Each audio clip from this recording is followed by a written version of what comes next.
Hello and welcome back to another episode. Now today I want to share with you my love of and some of my impressions of a very special animated movie.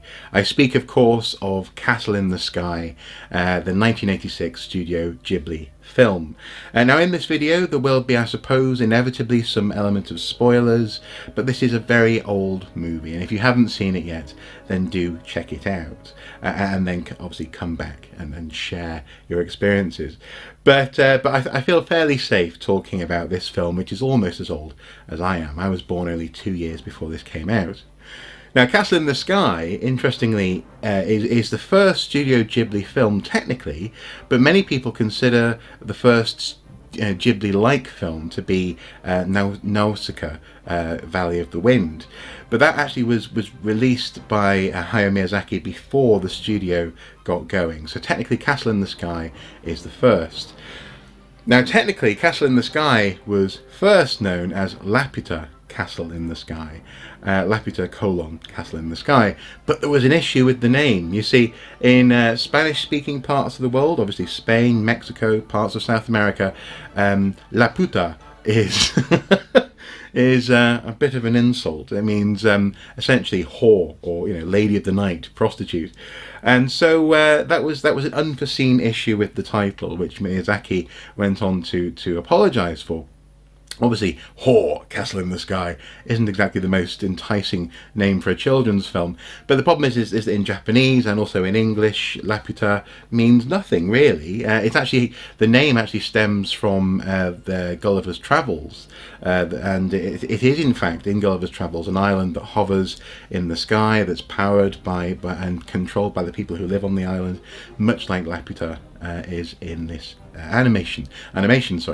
So he got the name from fiction, but it just so happened to have connotations in certain parts of the world. Despite this being technically the first of the Studio Ghibli films, it contains so many of the elements that would come to define a Studio Ghibli production. If Disney, for example, is all about song, dance, fairies, and a slightly fluid, bouncy animation style, then Studio Ghibli is all about mystery, a sense of adventure to be found over the horizon, certainly up in the sky, and also as well an animation style that revels in details. And even the most mundane of landscapes or moments, there is something, maybe it's the moment of movement to be uncovered, which really makes you appreciate what it is you're looking at. Whether it's the rust on pipes, the rippling of a pond as water drips into it, or wind moving through the trees. Studio Ghibli is represented very strongly in this film, and this film represents a very strong foundation for what was to come. Now, as with most people in English-speaking regions, I suspect at least, I first saw this film via the 1998 English dub, and indeed that's the version that I own on DVD. And it's interesting because with some of the Ghibli films, the Japanese dub is technically better. For example, Spirited Away, I think the delivery of the lines in that film, in particular when we have people getting very excited or very angry.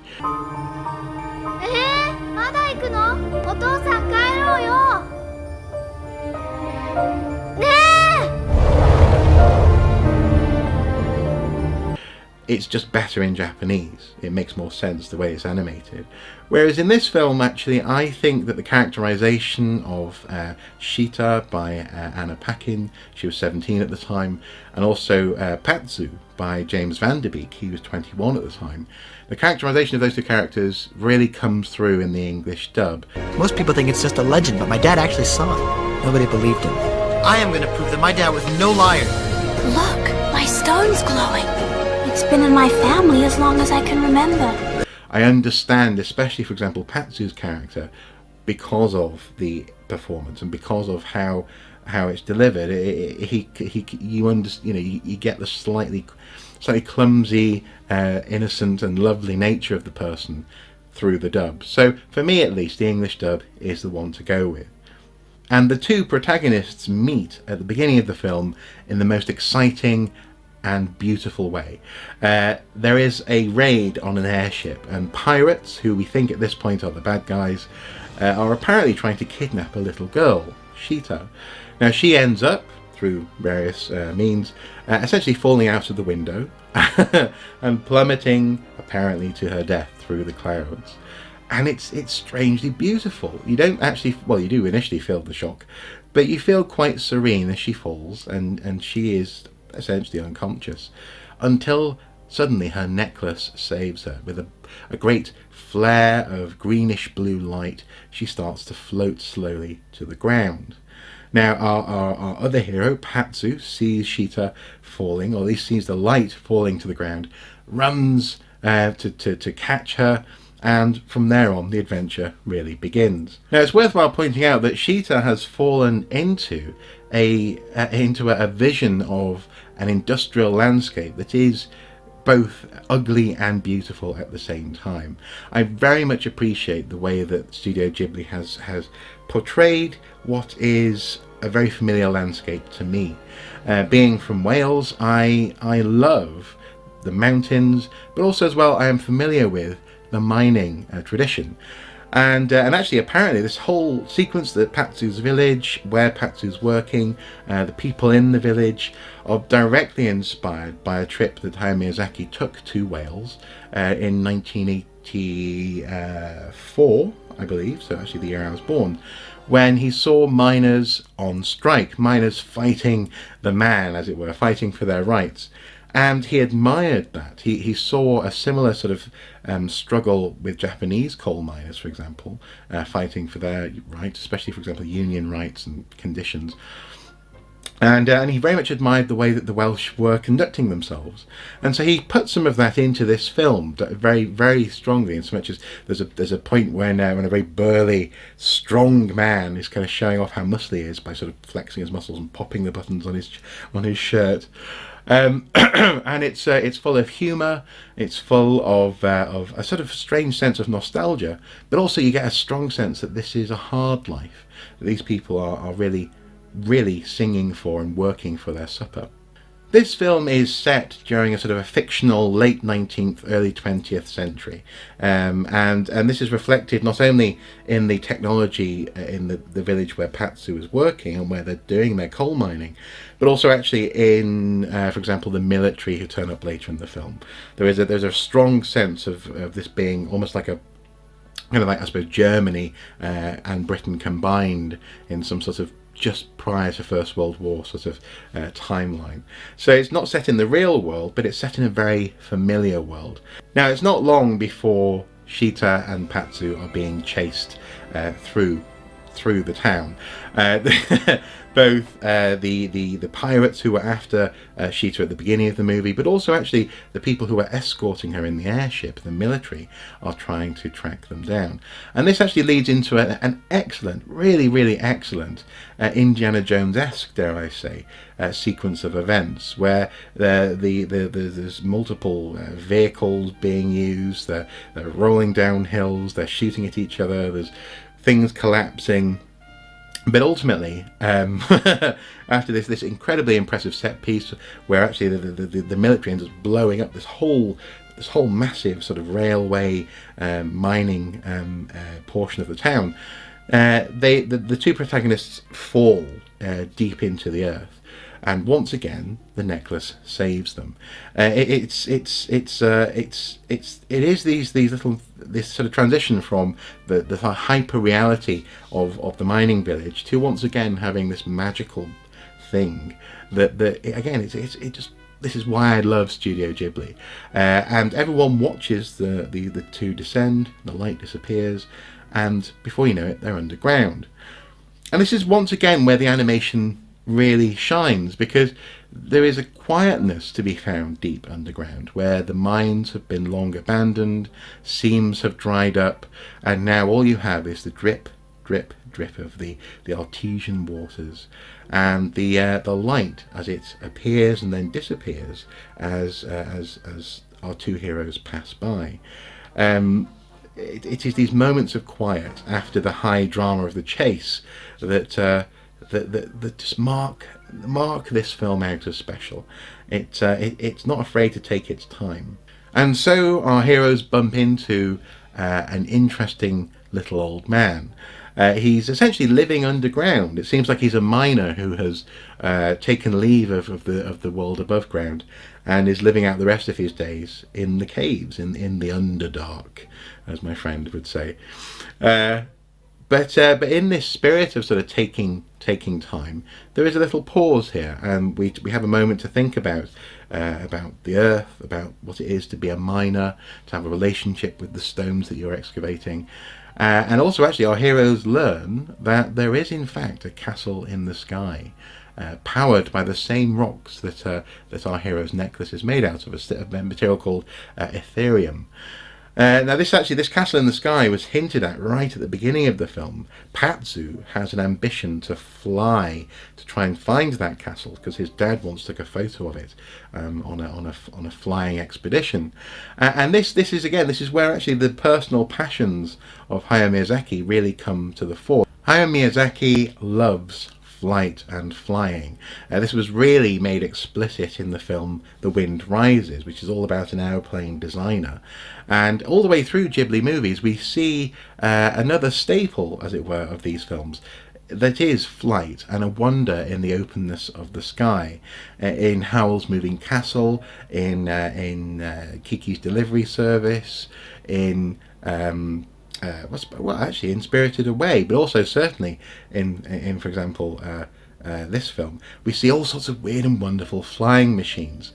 Anyway, the time comes for our heroes to move on, and they leave Uncle Pom behind, the little old man in the mine, and our heroes are captured by the military who have been chasing them, led by Muska. Muska is voiced wonderfully in the English dub by Mark Hamill. And this guy is a total vocal chameleon. I had no idea it was him until the end of the film. There was a moment in sort of the climax of the movie when I could hear it. I could hear it was him. It was his voice. But until that point, I didn't know. I had no idea. And he's played beautifully as this ambitious, effete, slimy ass mofo who just wants to get the power of Laputa, the power of this castle in the sky. And so our heroes are taken to a fortress and questioned and quizzed. Patsu is sent home, and Shita, in her desperation, recites a sort of spell with her necklace, which is all about protection and seeking protection. And this awakens a beast deep in the castle. Now this is actually where another element of this film really sticks in my mind, and that is the design of the robots. The robots from Laputa are unearthly. And I suppose that's absolutely quite right. Of course they're going to be unearthly. They're like nothing really that we've seen elsewhere. And they're so strange that they don't really seem robotic. They seem somehow as though they're made out of cartilage or something, if that makes any sense. They seem so that they're formed from ribs or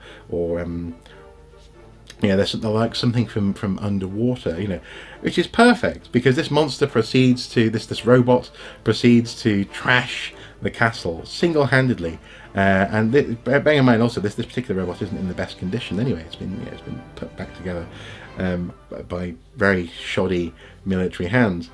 Proceeds just to trash the place, and despite having a bomb dropped on it, is still functioning when Shita escapes the castle. Now, in the meantime, we come up to another fascinating moment in the film, and that is when Patsu has returned home and he meets the pirates who have been chasing them. So they've been captured by the military, and now he's meeting the pirates, in particular Captain Dola. Now Dola is played by Clarice Leachman, and again in the English dub it is perfect. You get the character so well in combination with the animation, where she's introduced to eating in Patsu's dining room. Basically eating all his food. It's the slurpy, chopping, slicing, squelching of the food while she's listening to the radio, hearing what's going on with the military, that well, first of all, you're repelled, as it were. You're slightly repulsed by her. But soon you learn that actually she's the captain and she's the mother of a great big family of pirates who fly around on a ship called the Tiger Moth. And this crew of ragtag bandits rescue Sheeta from the burning castle, and they all fly in search of the castle in the sky. They're in a race with a giant airship called the Goliath, and the race again takes its time, a little bit like the moment in the underground when we meet Uncle Pom. The pacing of this film is not necessarily what you would get in, I suppose, a modern Western animated adventure. Usually the journey would be skipped over. You go, okay, we're setting off and we've arrived. Whereas here, actually, the journey is part of the joy of this film. When I first watched it, and indeed now when I watch the film, I want to be on that ship. I want to live on the Tiger Moth. I don't care what job I have to do. If I have to do the horrible dishes in the kitchen, or if I have to work in that engine room. It's such a delightful ship with so many quirky little engineering details that it's adventure incarnate, as it were. Adventure certainly in machina, in a machine. It's excellent. It's just wonderful. It's sort of this thing that looks a bit like a bird as it flies around in a race with the Goliath to that spot where Sheeta's necklace actually was pointing to it. That's how they know where they're going. There is one thing that I'm slightly uncomfortable with, and that is just how all these guys who are, they're old enough to have beards, for example, they're all sort of swooning over Sheeta, who is probably 14, maybe. They're all kind of, coming on to her.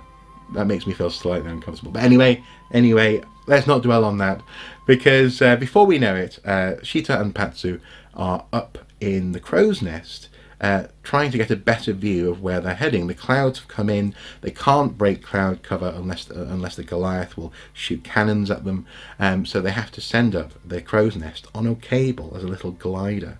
And again, it's these little technical details that, as in, for example, Spirited Away, where the details, for example, of the engineering of the car at the beginning, or little things like, for example, the wind in the grass, recognizable moments, they anchor you in the moment. So because you can see how this machine is working and how it's attached to the ship, even though it's deeply improbable, it is nonetheless accepted, and you go along for the ride quite literally.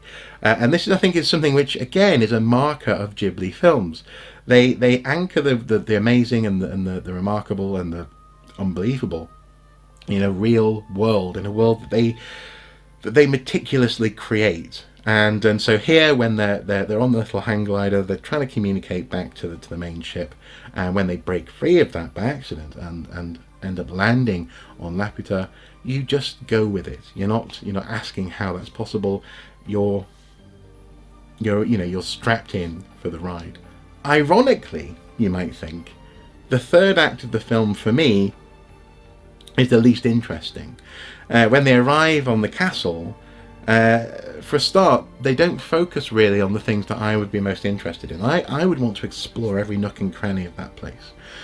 But instead, the Goliath and the military and the focus of the pirates and everyone else is on the technology underneath the castle. And maybe this is the point, maybe this is precisely the point of the story, is that the animators are showing us that actually mankind, humanity, will focus on that engineering element, the power, unlimited power. We'll focus on power as opposed to the wonder of where they are. And we get a little bit of the wonder. We see Sheeta and Patsu exploring a garden led by another one of these Laputan robots. Now, incidentally as well, actually, it's worth mentioning that one of these robots makes its way into the Avengers Age of Ultron. I do believe that, well, certainly I noticed it was in the credits, and then I looked up, why is it in the credits? And apparently it's in one of the scenes. You see a little bit of one of these robots in Tony Stark's office. it's like a nod to his inspiration for maybe the Iron Men suits or whatever. So this high technology leads them into this sort of this grand domed area that is a garden, and we see that many robots have been tending this garden for thousands of years likely, and all of them have slowly but surely come to an end. They've all sort of ceased in place. They've frozen up, and we now have this last robot who is looking after the place, looking after the birds and the animals and the trees and the garden itself. And there's something wonderful and pure and beautiful about that, which is directly contrasted by the focus of humanity, as it were, certainly of the Goliath and its crew, on the technology below. So eventually we get big explosions, we get people looting the place, and we get this sort of this, again, all too realistic, as it were, response, where ultimately they end up trashing the place. Muska is revealed as being a big bad guy. I won't go too much into that because I also haven't, deliberately haven't mentioned what the connection is between Sheeta and the castle in the sky, and the same goes for him. But nonetheless, he reveals himself to be the big bad guy, and that for me is all. It's the least interesting. It is just the least interesting part of the film. It all becomes a little bit more predictable, actually, oddly enough, from there on, because it's obvious that he's going to lose, basically. Precisely how he loses is kind of interesting, but for me it's also kind of a shame, because ultimately we will never get to explore the entirety of that place, and that's really what I want to do. Just as much as I want to live on board the Tiger Moth, I want to explore that castle, and because of Muska, we won't. So amidst this sequence of destruction and chaos and doom and Muska essentially betraying humanity, there is one thing which I find quite amusing, and that is that poor Patsu is essentially revealed to likely be made out of rubber, because the number of things throughout this film, in fact, actually right from the beginning, that he falls through, over, onto, that he dangles underneath of, he has to climb up. He is seemingly indestructible, and that's probably because he's a Welsh miner boy. So so I do find that kind of entertaining, and there's a slightly weird moment where he has to pop his head up through the ground, and he appears in between Captain Dola's legs, which the older I imagine the older one gets, the more that seems bizarre, as it were. I'm sure as a kid it wouldn't bother you. So he continues to bring me on the adventure with him, even though this whole sequence is a bit of a off-putting third act, as far as I'm concerned. You're still with the heroes, as it were, and you still care, for example, about what Sheeta's going through as well. And then the whole film ends on a note of on a very ecological note, strangely enough, where the garden is left to float free of hopefully any more influence from humanity. And that's actually a note which is also present in Valley of the Wind, in the animation that Miyazaki did prior to opening studio, or certainly publishing this film with Studio Ghibli. It's so there's a strong theme there as well, in terms of looking after the world and the environment, and it will look after you. And that's something which we see, for example, in Princess Mononoke as well. And so again, it's another staple of the Ghibli films. And then the film closes with a lovely song at the end, in a similar way, for example, to My Neighbor Totoro. This film is excellent, and it is both of its time, but also timeless. It sets so many standards for the Ghibli studio that you could see it actually as laying down a template. But also as well, I would say that it has a sort of an identity and a sort of a unique voice, which other films and certainly, for example, Disney and Pixar, for example, struggle to match. There is a maturity to a Ghibli film which is so accessible and so clear, but also as well, it doesn't bar anyone from enjoying the film.